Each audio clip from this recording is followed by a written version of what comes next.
예, 오늘은 이제 요한계시록 19장입니다. 19장 11절에서 16절까지 말씀 우리 또 찾아서 함께 읽도록 하겠습니다. 요한계시록입니다. 요한계시록 19장 11절에서 16절까지 우리 짧은 말씀입니다만 같이 읽고 은혜 받고자 합니다. 요한계시록 19장 11절에서 16절 말씀입니다. 예, 찾았으면 같이 읽도록 하겠습니다. 또 내가 하늘이 열린 것을 보니 보라, 백마와 그것을 탄 자가 있으니 그 이름은 충신과 진실이라. 그가 공의로 심판하며 싸우더라.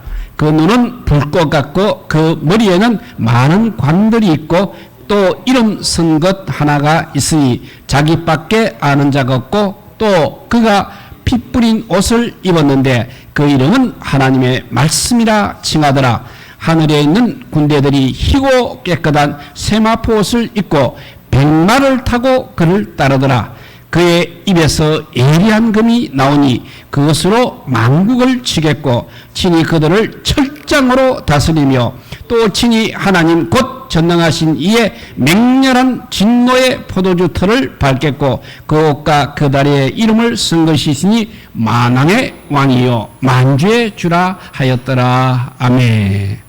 예, 우리나라도 이렇게 승리의 노래를 부른 사람이 있습니다. 그분이 바로 충무구입니다. 충무구의 노래를 한번 가사를 보면 보라, 우리 눈앞에 나타나는 그의 모습, 거북성 거느리고 호령하던 그의 위풍, 이렇게 시작을 하고 있습니다. 외적의 주님으로 불과 20일 만에 한양이 함락되게 됩니다. 그리고 임금은 이미 멀리 도망을 가서 이제 강만 건너면 명나라로 망명할 궁리를 하고 있을 때였습니다. 정말 나라가 망하기 직전입니다.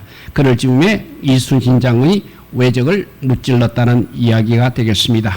보라, 우리 눈앞에 나타나는 그의 모습이라고 할 만한 것입니다. 그런 보라가 오늘 말씀 11절에도 나오고 있습니다. 요한이 하늘이 열린 것을 보게 됩니다. 그러니 백마와 그것을 탄 자가 있더라고 하면서 보라는 말을 하게 되는 것입니다. 무척이나 강력한 모양입니다. 성경은 하나님께서 우리에게 주시는 하나님의 말씀입니다. 하지만 요한계시록은 주 95년경에 기록된 책이기도 한 것입니다. 우리는 요한계시록을 당시의 상황에서 읽은 다음에 이제 오늘날 우리에게 적용을 시켜야 합니다.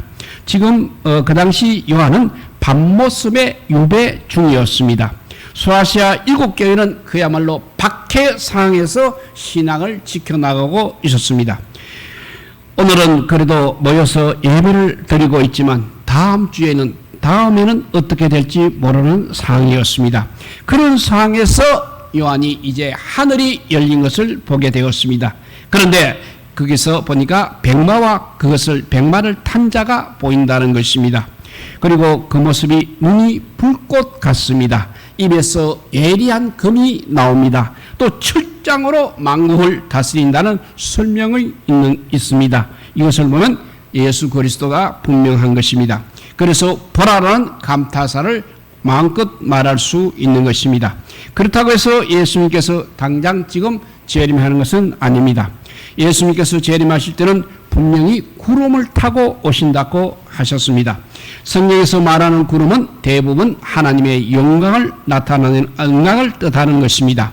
예수님께서 다시 오실 때는 이렇게 구름 속에 구름을 타고 영광 중에 오실 것입니다. 그런데 오늘 본문에서는 이렇게 백마를 타고 있습니다.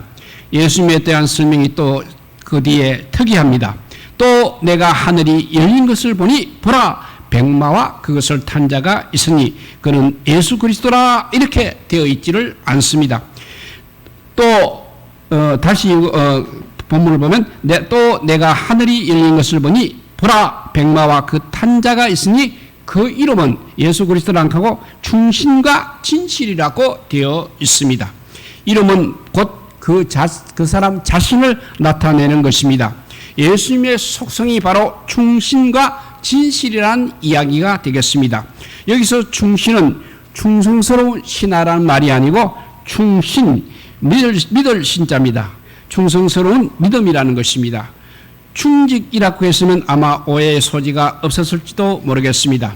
예수님의 속성이 이렇게 충신과 진실인 것을 그가 공의로 심판하며 싸우다란 말로 그렇게 그 이름을 설명하고 있습니다. 백마를 탄 자의 이름이 충신, 충성스러운 믿음과 진실인 것을 단적으로 보여주는 모습이 있습니다. 그것이 무엇이냐면 공의로 심판하며 싸운다는 것입니다. 여기서 싸우다는 말은 현재 시제입니다. 헬라에서 현재 시제는 항상 계속을 뜻하고 있습니다. 요한이 하늘이 열린 것을 보았더니 마침 그때 백마 탄 자가 싸우고 있는 것이 아닙니다. 예전에도 싸웠고 지금도 싸우고 있고 앞으로도 계속 싸울 것이라는 것입니다. 하늘이 열린 시점과 싸우고 있는 시점이 우연히 겹쳐서 그 장면을 본 것이 아니라 싸움이 그친 적이 없다는 것입니다. 하늘이 언제 열렸는지 싸우는 모습이 보이게 마련이라는 것입니다. 중국이 공산화되었습니다. 그때 중국 교회에 대한 대대적인 핍박이 시작되었습니다. 왕민다오 목사님도 그 당시 체포되었습니다. 그는 모진 고문 끝에 예수를 믿지 않겠다는 각서를 쓰고 겨우 풀려났습니다. 하지만 괴로워서 잠을 이룰 수 없었습니다. 나흘 밤을 뜬으로 보낸 새벽에 시내에 나가서 이렇게 외쳤습니다. 나는 베드로입니다. 예수님을 배반했습니다. 하고 아침이 되자 공항국으로 갔습니다. 그리고 자기가 쓴 각서 내용을 취소한다며 다시 옥에 가둬달라고 했습니다. 그래서 그 후 19년 동안 감옥살이를 했습니다. 75세 고령이 되어서 풀려났습니다. 감옥에서 죽지 않도록 그렇게 풀어준 것입니다. 그가 풀려났을 때 인도 출신의 전도자이며 변정학자인 네비 제크 라이스라는 사람이 지독한 고난을 어떻게 이겨내었는지를 물었습니다. 왕 민다오 목사님은 눈물을 걸쑥이며 우리 찬송가 384장 나의 갓길 다가도록 예수 인도하시니 찬송을 부르는 것으로 대답을 대신했다고 합니다.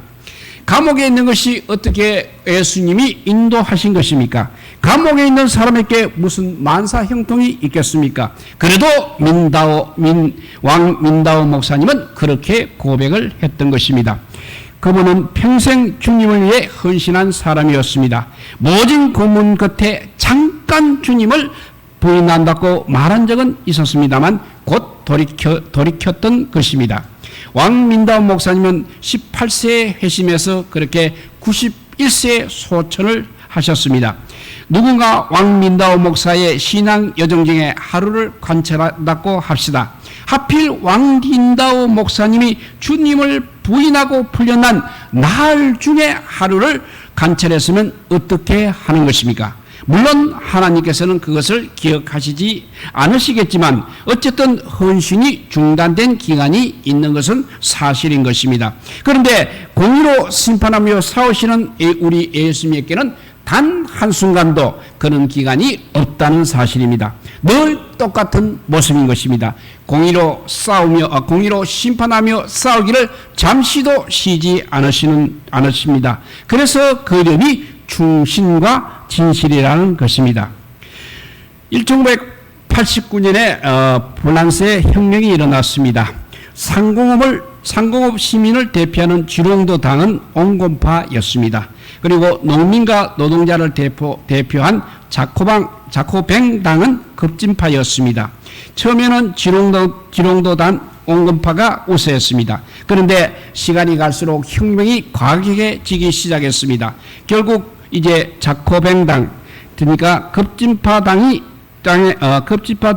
주장하는 대로 루이 16세가 처형이 됩니다. 나중에는 지롱도 온건파인 지롱도 당마저 탄압 대상이 되게 됩니다. 자코뱅 당이 공안위원회와 보안위원회를 장악해서 이른바 공포정치를 자행했습니다. 한때 지롱도 당 내각에서 내무장관을 지낸 로란이라는 사람은 피신을 했습니다. 그리고 그의 아내는 다른 지롱도 당 간부와 함께 재판에 회부되었습니다. 그리고 사형 판결을 받았습니다. 아, 자유여, 너의 이름으로 얼마나 많은 죄가 저질러지는가 라는 말을 남기고 그분은 그 부인은 현장에 있을로 사라졌습니다. 아내의 사형 소식에 몸을 피했던 로랑도 결국 자살하고 말았다는 것입니다. 인간의 자유가 그렇게 많은 사람을 죽이게 했다는 것입니다.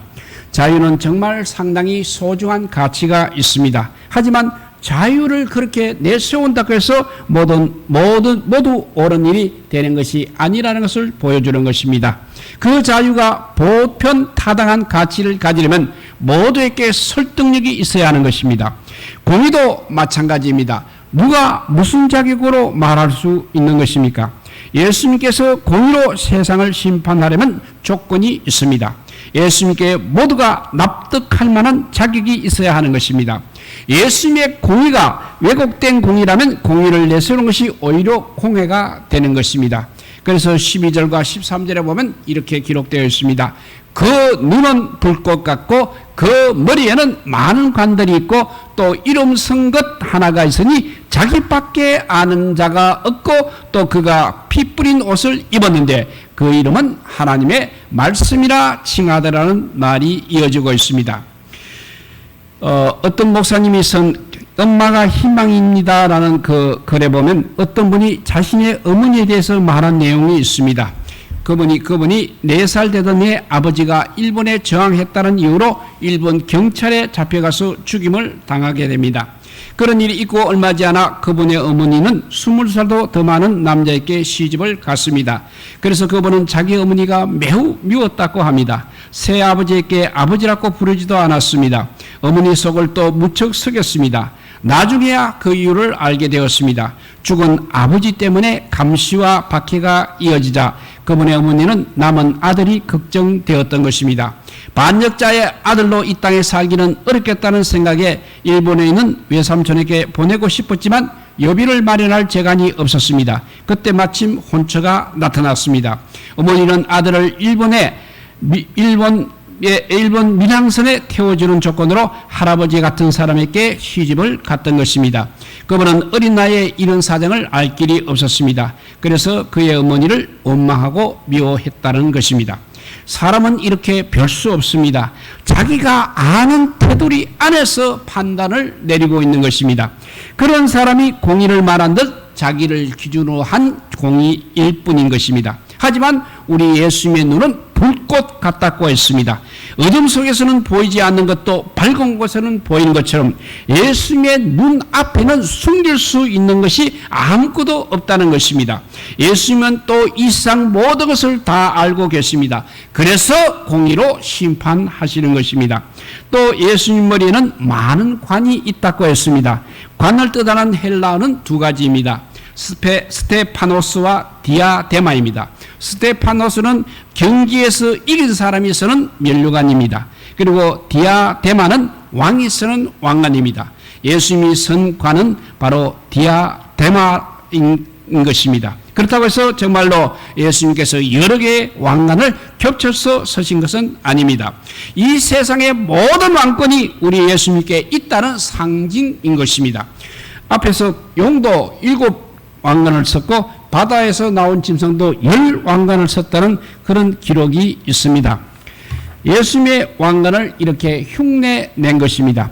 예수님이 공의로 세상을 심판할 수 있는 이유는 예수님이 바로 이 세상의 왕이시기 때문인 것입니다.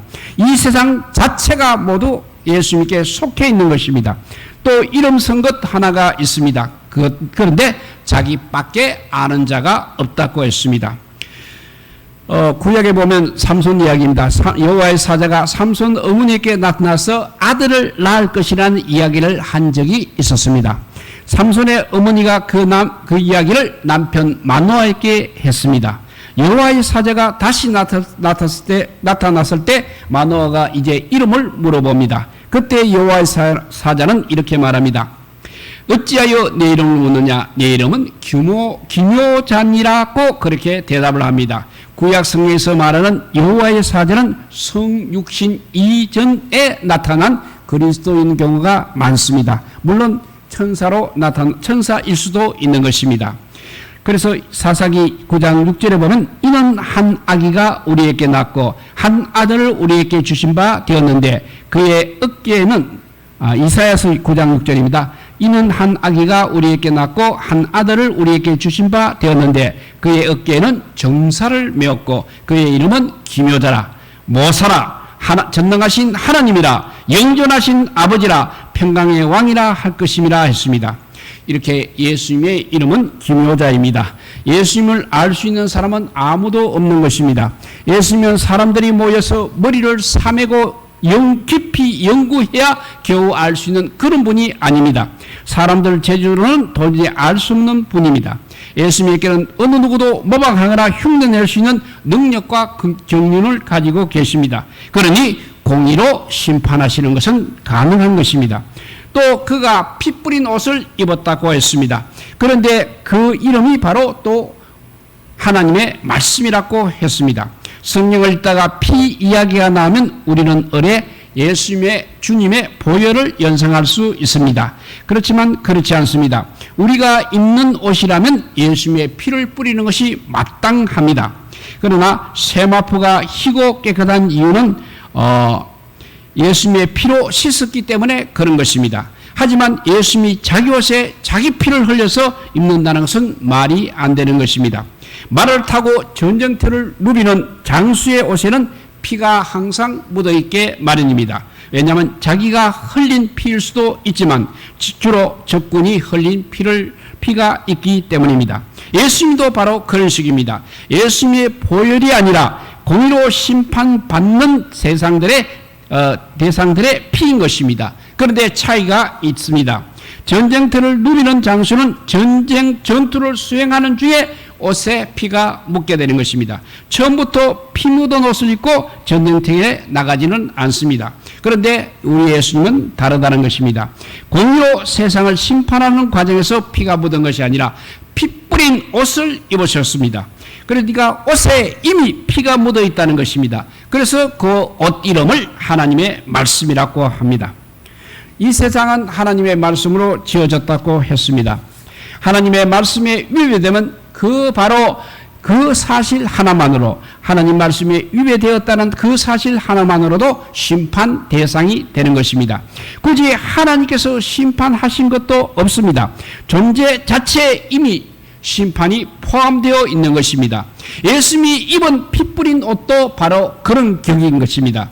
공의로 심판하시는 예수님이 계시고 심판 대상이 있다는 사실만으로 옷에 피가 뿌려진 것입니다. 요한이 이제 백마를 탄 예수님이 본 것이 아닙니다. 예수님의 따르는 그 뒤를 따르는 예수님의 그 뒤를 따르는 군대도 보았습니다. 14절에 보니까 하늘에 있는 군대들이 희고 깨끗한 세마포 옷을 입고 백마를 타고 그를 따르더라 라고 되어 있습니다. 사극에서는 장수가 말을 타고 되면 군졸들은 그냥 도보로 따라가게 됩니다. 그런데 백마를 탄 예수님이 있습니다. 백마를 탄 예수님을 따르는 군대도 역시 백마를 탔다는 것입니다. 예수님이 또 피 뿌린 옷을 입었다고 했습니다. 그런데 그들은 그 뒤에 군대들은 희고 깨끗한 세마포 옷을 입었습니다. 공의로 심판하며 싸우는 자들을 따르려면 이렇게 일단 순결해야 됩니다. 그리고 또 거룩해야 하는 것입니다. 그렇지 않으면 예수님을 따른다는 것은 고사하고 자기 피도 오히려 예수님의 옷에 묻혀야 하는 것입니다. 이렇게 순결과 거룩이 하늘 군대의 정체성인 것입니다. 신구약 시대에 이스라엘이 시리아의 통치를 받았던 적이 있었습니다. 신구약 중간 시대에 이스라엘이 시리아의 통치를 받았던 적이 있습니다. 유명한 안티오쿠스 4세가 그 사람은 유대계에 특별히 적대적이었습니다. 그 사람은 율법을 지키지 못하게 했습니다. 또 할례를 금했습니다. 그리고 성전에 제우소상을 세우고 돼지고기를 제물로 드리기도 했습니다. 그래서 유대인들이 보다 못해 극기와 반란이 일어났습니다. 3년 반의 항쟁 끝에 이제 시리아군을 몰아내었습니다. 항쟁을 이끌었던 마카비가 백마를 타고 예루살렘에 입성했습니다. 이렇게 백마는 성전의 상징인 것입니다. 하늘 군대가 그런 백마를 탔다는 것입니다. 그런 이길 수도 있고 질 수도 있는 그런 싸움을 싸우는 사람이 아닙니다. 이미 이기는 싸움을 싸우고 있는 것입니다. 요엘서에 보면 이런 말이 있습니다. 팥중이가 남긴 것을 메뚜기가 먹고 메뚜기가 남긴 것을 너치가 먹고 너치가 남긴 것을 황충이 먹었도다라는 구절이었습니다. 회개하지 않은 채 여호와의 날을 맞으면 어떻게 되는가를 경고하면서 하신 말씀입니다. 팥중이나 메뚜기나 너치나 황충은 전부 메뚜기의 종류입니다.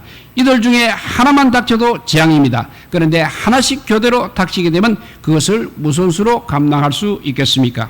15절이 바로 그런 이야기입니다. 우선 입에서 나오는 예리한 금으로 만국을 친다고 했습니다. 그 다음에 또 철장으로 만국을 다스립니다. 그리고 또 보면 하나님 곧 전능하신 이의 맹렬한 진노의 포도주철을 밟는다고 했습니다. 굳이 말하면 심판 3종 세트인 것입니다. 입에서 나오는 예리한 금이 바로 하나님의 말씀입니다. 그리고 하나님의 말씀을 어긋나는 것을 모두 난도질하는 것으로 하나님의 심판을 이야기하는 것입니다. 그 다음에 그냥 있는 것이 아니라 또 철창으로 두들겨 패는 것입니다. 성경 다른 곳에서는 철창으로 세상을 다스리는 모습을 철창으로 질그럭을 부수는 것으로 묘사하고 있습니다. 충격을 조금만 받아도 쉽게 깨지는 것이 질그럭입니다. 쇠뭉치로 철창 쇠뭉덩이로 내리치면 얼마나 잘 깨어지겠습니까? 그것이 또 전부가 아닙니다. 마지막에 보니까 세 번째는 포도주 틀에 넣고 바른다고 되어 있습니다. 하나님이 전능하신 것을 누가 모르겠습니까? 전능하신 이라는 말이 없어도 뜻이 통하는데 굳이 그 말을 쓰고 있습니다.